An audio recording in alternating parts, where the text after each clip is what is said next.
dalam konteks lembaga penegak hukum, para penegak hukum, ya, pejabat-pejabat penegak hukum, ya, dan lembaga peradilan itu sendiri. Sebab pada akhirnya kita akan berbuah di pengadilan, suka atau tidak suka. Nah, kita tadi sudah diberitahu bahwa besok akan ada putusan MK mengenai dugaan pelanggaran etika oleh hakim-hakim Mahkamah Konstitusi. Konon ada 9 hakim Mahkamah Konstitusi yang diadukan, semuanya melanggar etika. Dan kalau kita membaca dan menyimak keterangan Ketua MK, Prof. Jimli As-Sidiki, dia mengatakan bahwa pelanggaran etika itu sudah terbukti. Nah, kalau pelanggaran etika itu sudah terbukti, walaupun dia tidak mengatakan apakah semuanya melanggar etika, apakah hanya 1 atau 2, ya, ini kita belum jelas. Tapi besok akan ada putusan dari MK dikeluarkan. Dan kalau kita melihat undang-undang, melihat peraturan Mahkamah Konstitusi, ya sanksinya sebetulnya sangat tegas. 1, peringatan; 2, peringatan tertulis; 3, pemberhentian dengan tidak hormat.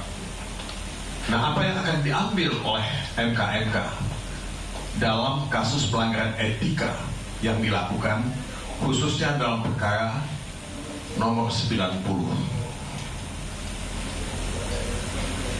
Kalau kita ingin menegakkan kembali wibawa, integritas Mahkamah Konstitusi yang pada saat ini sudah berada di titik nadir.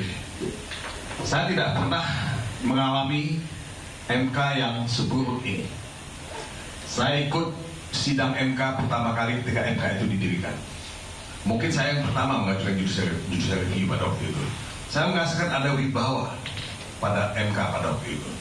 Dan setelah itu juga, baru belakangan ini kita melihat degradasi dalam tubuh Mahkamah Konstitusi itu. Ini mungkin dimulai ketika Ketua MK Akil Mukhtar ditahan karena kasus korupsi. Kemudian diikuti dengan Patrialis Akbar yang juga ditahan dan dihukum karena kasus korupsi. Tapi sekarang ini mungkin yang jadi soal bukan korupsi uang, yang jadi soal adalah korupsi konstitusional, korupsi legal. Ya. Ini yang kita hadapi sekarang ini. Ya. Kalau kita melihat perkara nomor 90, ini sebetulnya kasat mata ada benturan kepentingan, ada conflict of interest. Kalau ada benturan kepentingan dan ada conflict of interest, tidak ada pilihan lain bagi hakim yang bersangkutan untuk mengundurkan diri dari majelis. Itu satu-satunya pilihan. Ketika dia tetap memaksakan diri untuk ikut dalam majelis itu, putusan itu menjadi cacat. Nah, cacat ini ya, sebetulnya sih bisa disebut bukan semata-mata pelanggaran etika, tapi juga pelanggaran hukum.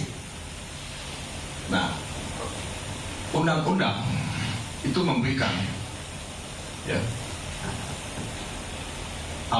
jalan keluar, yaitu memberhentikan yang bersangkutan antara lain karena melanggar sumpah dan juga melakukan perbuatan tercela.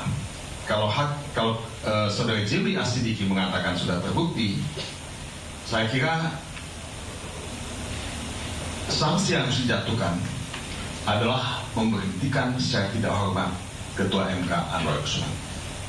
Ini yang mesti dilakukan. Saya tidak mendahului hakim melalui MK, tapi dalam logika hukum yang saya yakini, sanksi yang tepat bisa dilakukan. Tidak bisa tidak. Ya. Nah, pertanyaannya apakah mungkin, Bang Todo? Ya, apakah mungkin kita tunggu besok? Ya, karena kita bukan anggota dari MK, tapi kita lihat saja besok apa yang akan diputuskan. Karena statement dari Ketua MK itu sudah mengatakan secara to the point, sudah ada pelanggaran etika. Nah, berapa berat pelanggaran etika itu? Apakah sanksinya akan peringatan? Apakah akan peringatan tertulis atau pemberhentian tidak dengan hormat. Ya kita lihat saja, tapi yang saya ingin katakan adalah apa yang dirusak oleh putusan nomor 90 yang konon katanya tidak bisa diubah karena dia mengikat final and binding. Menurut saya ini sudah merusak tatanan kehidupan kita bernegara. Kalau tatanan kehidupan kita bernegara sudah dirusak oleh putusan semacam ini dan kita membiarkan itu, kita bersikap permisif terhadap itu, ya ini akan menjadi presiden yang sangat buruk, ya. Presiden yang akan bisa diulangi pada kesempatan berikutnya. Nah, saya dalam hati saya sebetulnya melihat banyak sekali, ya, bukan saja soal konflik of interest, tapi kalau melihat pasal 60 Undang-Undang MK, sebetulnya perkara nomor 90 ini tidak layak untuk diterima karena dia sudah menguji kembali pasal yang sudah diuji sebelumnya. Ini kalau kita melihat pasal 90. Nah, jadi saudara-saudara, kita tunggu saja putusan dari MK besok. Yang saya ingin katakan adalah kita ini kan menjalankan amanat reformasi. MK ini adalah anak kandung reformasi tahun 1998. Nah, kita kembali setback, ya, ke sebelum tahun 1998. Buat saya, MK sebagai guardian of the Constitution, penjaga konstitusi, itu tetap kita butuhkan kalau kita ingin merawat negara hukum, ingin merawat demokrasi, ingin menjamin hak asasi manusia, dan ingin menjamin kesejahteraan, hak-hak dari masyarakat kita secara keseluruhan. Pada bagian mana Bang yang kira-kira paling membuat setback dan paling mengecewakan? Kalau dulu kita tidak pernah dihadapkan pada konflik of interest. Nah, saya tidak ingin bicara teknis misalnya, soal legal standing misalnya. Kita bisa persoalkan karena perkara yang konon nomor 90 ini awalnya katanya tidak ditandatangani dan sudah pernah dicabut juga.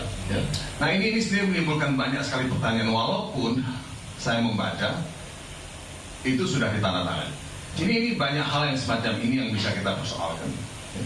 Kemudian ya ketidakterbukaan Ketua MK untuk mengakui bahwa dia punya benturan kepentingan. Nah, ini satu pelanggaran yang sangat serius, sangat fundamental. Ya.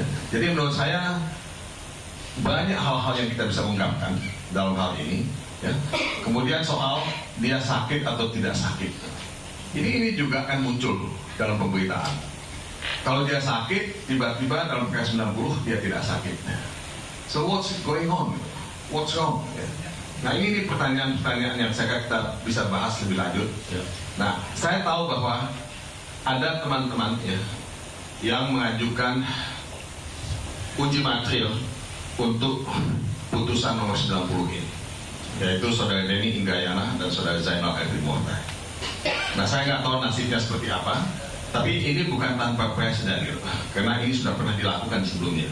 Jadi kalau misalnya ingin membatalkan putusan nomor 90 itu bisa berkaca kepada apa yang sudah dilakukan sebelumnya, dan saudara Zainal Arifin Mokhtar dan Denny Indrayana, ya kita lihat saja apakah isi uji material yang mereka lakukan itu akan dikabulkan, karena MK itu pada prinsipnya bertindak sebagai negative legislators. Jadi dia hanya bisa membatalkan, ya, menyatakan bertentangan dengan konstitusi, pasal atau undang-undang ya, yang diuji. Dia tidak bisa menjadi positive legislators, membuat norma baru.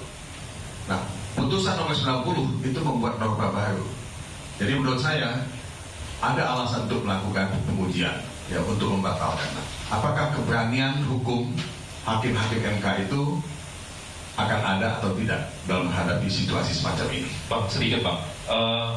Ini kan berkembang di diskusi publik. Apakah MK itu bisa menganulir putusan nomor 90? Itu satu hal. Yang kedua, atau putusan ini bisa dianulir atau bisa digugat lagi melalui JR yang dilakukan Mas Zainal dan Bang Denny Indrayana?